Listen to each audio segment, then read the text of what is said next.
Bienvenido, Pato. Muchas gracias. Gracias Muchas a vos gracias. por venir. No, gracias a ustedes por invitarme a esta casa, a este palacio tan hermoso. De los actores para los actores. Sí, es fantástico. Bueno. Un gran logro, ¿eh? Sí, un gran logro. Ya vamos a hablar de eso más profundamente. ¿Cómo no? Nos encanta arrancar la entrevista preguntando cómo fue tu formación. ¿Qué nos querés contar de esa formación también, lo que vos tengas ganas? Empezó todo por el dibujo. Yo dibujaba, tenía una gran facilidad para hacerlo desde niño. Mis padres estimulaban esa parte mía, me compraban pinturitas, blocks. Fabricaba títeres con corchos, no había tergopor en esa época, no existían esos materiales. Entonces, bueno, con papel maché, con esas cosas hacía títeres. Alguna vez intenté hacer una cámara de cine, una caja, y una lupa y una bombita del otro lado, una caja de zapatos con un recuadro, que eran juguetes en realidad, artesanales que uno hacía. O sea que, pero siempre ligado a eso. Sí. Hasta que a los 15 años vi teatro, por primera vez teatro en serio. Vi el teatro de la Universidad de Chile, con una apuesta de Don Atahualpa del Chopo, el fundador del Galpón, uno de los fundadores, una apuesta de El Círculo de Tiza Caucasiano, de Bertolt Brecht. Una apuesta extraordinaria. Entonces me acuerdo, yo tengo claro, siempre lo cuento eso porque está muy patente en mi alma la impresión, la emoción y los sentimientos contradictorios, porque por un lado disfrutaba de aquello que estaba viendo y por otro lado sufría porque yo no estaba ahí arriba. Y eso me pareció que era un signo inequívoco de lo que yo quería hacer. Y así que al año siguiente ya estaba estudiando teatro, a los 16. Así empezó todo. Así empezó todo. ¿Y cómo llegaste a Argentina? ¿Cómo fue que...? Después de los 16, a los 22 empecé a trabajar profesionalmente en Chile, en el grupo Ictus, que es un grupo legendario del teatro chileno que tiene más de 50 años de existencia, hemos pasado ya varias generaciones por allí. Empecé en el año 69 a trabajar ya profesionalmente en ese grupo, en la sala y en la televisión al mismo tiempo, porque el equipo de teatro, el gobierno de Salvador Allende, que comenzó en el 70, nos contrató para la televisión nacional. Y hacíamos un programa, el equipo de Ictus, hacía un programa de humor semanal que se llamaba La Manivela. Ahí es donde yo empecé a desarrollarme básicamente como comediante, porque es lo que me gustaba. Y bueno, con ese equipo, el año 75 vinimos. Vinimos con una obra chilena al Teatro La Salle, vinimos con un acuerdo de estar 2 meses, y llegué el 5 de marzo del 75, actuamos marzo-abril, fue un gran suceso. Buenos Aires en esa época podía darse el éxito de un grupo desconocido. Hoy también puede pasar eso porque es mucho el público, es mucha la movida que hay de acá, pero en aquellos años todavía más. Todavía no llegaba la dictadura de Videla, si bien ya había una vida política muy convulsionada, la AAA, algunos secuestros de empresarios, pero en la vida ciudadana eso no se veía demasiado alterado. Y bueno, estuvimos 2 meses con una estupenda repercusión de público y con una gran crítica, una muy buena crítica de la prensa especializada. Críticos como Emilio Estebanovich, Guido Staif, no recuerdo otros, uno que le tenían terror del diario de la prensa, Potense, Jaime Potense, que era temible, muy reaccionario ese señor, pero un hombre que sabía de teatro.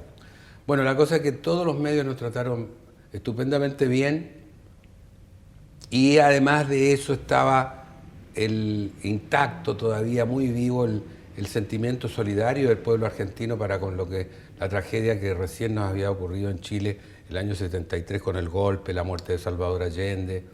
Entonces había como, sabiendo ya, enterados de que éramos un grupo disidente, que no éramos oficialistas, no éramos pinochetistas, sino que habíamos sido castigados con la prohibición de trabajar en radio y en televisión, nos permitieron seguir en la sala La Comedia donde trabajábamos, pero en los medios masivos se nos prohibió. Entonces, bueno, una vez que el público acá también entendió que no éramos un grupo oficialista de la dictadura, también yo creo que más allá del apreciar lo que artísticamente traíamos, fue un acercamiento también con ese plus de solidaridad. Claro. Y bueno, cuando empezaste a trabajar acá o también allá, ¿no? Pues siempre tenemos una pregunta para los invitados que tiene que ver el trabajo en el exterior, ¿no? En general nuestros invitados son actores argentinos, nosotros te consideramos obviamente supuesto, argentino barra chileno, chileno barra argentino. Pero ¿cómo fue ese proceso? Porque en realidad lo que teníamos ganas de preguntarte también es cómo es tu elección, desde dónde elegís los proyectos. Pero bueno, también nos interesa conocer un poco cómo fue ese proceso de instalarte acá y si querés contarnos un poco de todo, ¿no? ¿Cómo es que te seducen los proyectos o cómo fue que te terminaste quedando? ¿Cómo ibas y venías? ¿Cómo fue eso? No, una vez que me quedé en los años 70, entonces ya te digo, llegué en 75, no era tan fluido el poder viajar. Esto de volar, agarrar un avión, ir y venir en el mismo día a un país vecino era algo inimaginado, digamos, por lo menos lo podían practicar, no sé, los potentados, pero... Claro. Entonces, cuando me quedé, digamos, con la idea con todo el riesgo que significaba. Lo que me ayudó fueron las críticas, la recepción que tuvimos, no tuve que llegar con un currículum a buscar, a presentarme a los canales o cosas así, o a los teatros. Entonces ya hubo una entrada, digamos, que fue auspiciosa por las buenas críticas, porque los compañeros fueron muy solidarios también, los compañeros de teatro, Gené, Villanueva Cose, Cosa, Aleso, Oscar Martínez, Juana Hidalgo, Segado, todos eran compañeros que nos iban a buscar al teatro cada noche después de la función y nos íbamos a comer. Entonces, Dragún, Somigliana, toda esa gente nos acogió muy bien. Entonces, el primer trabajo que tuve fue cuando fue a verme Osvaldo Bonet, cuando se enteró, esa noche me conocía, se enteró que yo me quedaba unas semanas por lo menos, yo no declaraba que quería vivir en la Argentina, todavía no sabía muy bien, pero sí tenía claro que quería quedarme en esta ciudad tan cosmopolita y tan llena de actividad artística. Entonces él, cuando se enteró que yo me quedaba, me dijo, yo te voy a invitar al programa que dirijo. Él dirigía Comedias Brillantes en Canal 7 cuando estaba allá en el Bajo. Y efectivamente él me invitó. Y ahí tuve un protagónico, un rol importante, quiero decir, con Nora Cullen, me acuerdo que estaba Pablo Alarcón, bueno, y otros, no me acuerdo, Alicia Zanca. Ese fue mi primer trabajo. Entonces fue una entrada muy fácil, y haciendo que yo me sintiera en este lugar como en un lugar de pertenencia, mi lugar de pertenencia. Por eso yo he acuñado una frase algunos años que todos me disputan, todos dicen haberla inventado, pero estoy seguro que la inventé yo. ¿Cuál es? Que yo soy un actor argentino nacido en Chile. Hermoso. Porque básicamente me he desarrollado acá, la mayor parte de mi vida. Ya van a ser 38 años que vivo en la Argentina. Llegué a los 26, saquemos la cuenta ya, ¿no? Sí. Y como actor, en Chile solamente me desarrollé durante 6 años. Claro. Y el resto, el descubrimiento del cine, la primera película que hice fue en la Argentina y posteriormente toda mi carrera, ¿no? Más allá que después, efectivamente, a partir de los 90, recuperada o comenzada la transición hacia la democracia en Chile, me empiezan a llamar de la televisión y del cine chileno. ¿Cómo sos cómo es tu proceso del guión al personaje? Cuando lees un guión o una obra de teatro, ¿cómo es ese proceso creativo? Si querés lo puedes contar en general, podés contarnos algún personaje que tengas ganas de agarrar. Nos interesaría conocer un poco ese proceso desde que te llega una obra, un guión, o quizás un proyecto que vos tenés ganas de hacer y sale de algo literario que a vos te interesó. No sé, cómo nos gustaría conocer un poco de eso. Es muy distinto el teatro, claro, al cine. Porque en el cine en el teatro es frecuente que yo interprete ya desde hace años protagónicos. Por un lado, en el cine no necesariamente es así. A veces lo soy, con protagónico, a veces un personaje más chico. Es distinto el enfrentar un personaje. A veces uno puede tener un personaje muy importante en cine, pero que tiene solamente 3 escenas o 2. Entonces, es un tipo de construcción distinta. El teatro, lo sabemos, es diferente. El teatro, yo creo que en la primera lectura ya me empiezo a enamorar, porque incluso con las obras que yo sé que no voy a hacer porque ya me doy cuenta que son malas o que no me interesan por alguna razón, pero siempre estoy mirando cómo haría yo el personaje. Y hasta me tiento de hacer esta obra tan mala, porque a mí me parece que es mala, porque se podría a lo mejor mejorar si se enfrenta de esta manera, o de esta otra. Y entonces, por lo tanto, me apasiona actuar. Y entonces ya en la lectura, y ya en la lectura en voz alta, ya uno, pues yo creo que es música el teatro. Viene de la música, se dice que nació de las fiestas dionisíacas, de la danza, de la música, de la celebración. Entonces yo creo que, y así como Borges decía que un buen texto había que probarlo siempre, digamos, para probar un texto había que probarlo siempre en voz alta, para escuchar la música, la respiración que tiene un texto. Y él decía que solía repetir los textos en voz alta, para hallarle la musicalidad, para que no renguee, para que tenga una linda respiración. Vos jugás mucho con eso, ¿no? Vos trabajás mucho con el decir, con el texto. Con la música, sí, con la musicalidad de un texto, porque con las pausas tácitas que pueden haber en un texto, que uno descubre que hay pausas, o las propias que pueda indicar el autor, si es que la propone, y de las palabras. Yo creo que en las palabras está todo. La palabra tiene la virtud extraordinaria de evocar, de crear imágenes, de recordar sensaciones, de asombrarnos con un concepto, con una idea, con una conclusión, con una definición de algo, que nos pueda asombrar la inteligencia, no solamente emocionarnos, digamos, desde el punto de vista de lo afectivo, lo emotivo. Una palabra, una idea puede conmovernos en cualquier orden de nuestra existencia. Entonces creo que de las palabras va saliendo el personaje se define por las palabras, por los silencios, por las cosas que declara, por lo que no declara, por lo que uno supone que oculta. Y lo que me di cuenta, porque en alguna ocasión pensé que había encontrado la fórmula para construir un personaje, y no hay una sola forma. Depende del material, eso lo sabemos, si una obra es un clásico desde ya, si es un verso, ya sabemos qué dificultades puede haber. Pero una de las cosas que yo descubrí y que me ayuda es dibujar a los personajes, usando esa facilidad innata que tengo y que... Volviste al principio, claro, ¿no? Y tanto cuando tengo tiempo dibujo, sigo dibujando, intento pintar también. Entonces, pero los personajes los dibujo, cómo los imagino. Porque a mí una de las cosas que más me gusta del teatro es el disfraz.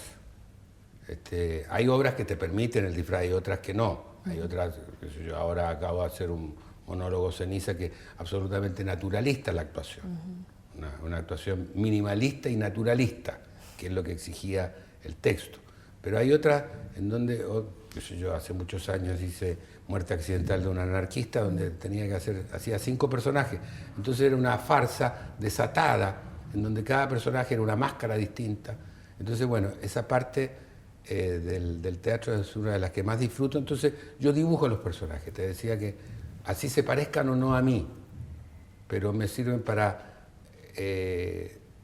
la postura física, si tienen los hombros caídos, si dan pasos largos o cortos. Siempre imagino la dinámica que tiene un personaje. Es una manera de acercarse, no es la esencial. Hay personajes, una obra de Tennessee Williams difícilmente uno la pudiera enfrentar así, pero hay un momento en que sí me imagino la dinámica corporal del personaje, así sea una obra psicologista o de corte naturalista, ¿no? ¿A qué, como actor, a qué le tenés temor o a qué te da miedo en este oficio? ¿Con qué te sentís vulnerable, por ejemplo? No, el terror como actor y como persona es el miedo a perder la memoria. Es decir, ese es nuestro motor, digamos, aparte del niño que uno debe conservar para dedicarse a este oficio como instrumento esencial, está el otro instrumento que es la memoria. Yo te contaba recién que acabo de hacer un monólogo de 1h20, memorizar 1h20, o el año antepasado memorizar los monólogos de La vida es sueño, que interpretaba Basilio, el rey. Basilio era el padre de Segismundo, unos monólogos con verso barroco, castellano arcaico. Entonces, bueno, cada una de estas experiencias, aparte de probarme como actor, en un caso con un monólogo que nunca había hecho y en el otro con teatro en verso que nunca había hecho, son también pruebas de mi capacidad de almacenamiento, a ver si soy capaz de memorizar y bueno, y después decirlo con alguna gracia. Claro, mira qué fuerte. Yo te vi en La vida de sueño en esta versión y pensé cuando te vi que hacía rato que tenías mucha experiencia en el teatro en verso. Esto que hablabas del decir, esto que hablábamos antes, bueno, eras a uno de los que más se les entendía lo que estabas queriendo transmitir, era maravilloso. ¿Fue tu primera experiencia? Sí, la primera estaba preocupado, estaba asustado porque nunca lo había hecho. Se habla mucho de las dificultades que tiene y ciertamente las tiene, pero no más que cualquier otra obra, porque en definitiva se trata de entender qué hace uno, qué dice el personaje, qué quiere, con un idioma, porque es casi otro idioma, el de Calderón de la Barca, ese castellano arcaico, pero es lleno de contenido, lleno de ideas, lleno de poesía, que te asombra cuando empiezas a entenderlo. Después el gran trabajo es que se entienda a los oídos y se entienda a los sentidos, que el público entienda lo que significa lo que uno está diciendo. Entonces, bueno, es un trabajo arduo, pero una experiencia bellísima que se vio coronada con un éxito inusual. El Teatro San Martín tuvo 8 o 10 meses esta puesta, con un éxito inusitado, pensando que es Calderón de la Barca, que no es un autor popular. Claro, claro. Que siempre son más cortas, ¿no? Las temporadas de San Martín son 3, 4 meses. Acá se prolongó precisamente por la repercusión que tuvo, ¿no? Perfecto. ¿Cómo ves un poco las diferentes áreas de nuestro trabajo, el cine, la televisión, el teatro hoy en la Argentina? ¿Cómo lo ves? ¿O qué tenés ganas de decirnos dentro de esa pregunta? No tenés por qué especificar cada cosa. No, yo creo que la capacidad de generar cosas que tiene la cultura argentina es increíble. Si a uno lo becaran para ver todo lo que hay que ver en la Argentina durante un año, no alcanzaría. Así estuviera todos los días del mes y todos los días, digamos, del año dedicado a eso, no alcanza. No podría cubrir, porque cada mes, cada semana diría casi, hay un festival de tango, un festival de jazz, un festival de música barroca, un festival de una muestra, una feria de libros para niños, una feria de libros para adultos, conciertos, campeonatos de tango, cine por los derechos humanos, festival de cine alternativo. Entonces es asombroso lo que se genera. Yo creo que a veces nos preocupamos nosotros en el teatro porque algunas salas no andan bien, porque no tienen repercusión las cosas como uno quisiera o como se lo merecería un producto determinado con determinada repercusión en la crítica y en el mismo público del cual se habla bien y sin embargo no camina como debiera. Yo creo que se está llegando a una situación parecida a la que preocupó algunos años atrás a los productores de París, que hay una sobreoferta, lo cual habla bien por un lado de las ganas de hacer, de la polenta que hay, sí. Pero yo creo que acá hay una sobreoferta de eventos culturales y en particular de piezas de teatro. Se llega casi a 300 títulos de pronto en lo más caliente de la temporada que están en cartel permanentemente. Un día a la semana, puede ser dos funciones, 3 funciones semanales, otras de 7 funciones semanales, pero es mucho lo que hay. Y yo creo que, bueno, precisamente esos son... Nietzsche se preguntaba si, hablando de cómo la cultura más luminosa, o de las más luminosas que ha conocido el hombre, como la griega, generó la tragedia. Historias tan tremendas como esas que escribieron Eurípides, Sófocles. Entonces él se preguntaba si no habrá una suerte de patología de la salud, que el exceso de salud provoca algún tipo de patología. Entonces, bueno, acá pareciera ser que hay un exceso de salud, un exceso de producción que genera de repente que no haya el público que uno quisiera. Suficiente. Claro. Para que estén todos esos productos teatrales, por lo menos los que se merecen caminar bien, que tengan calidad, claro.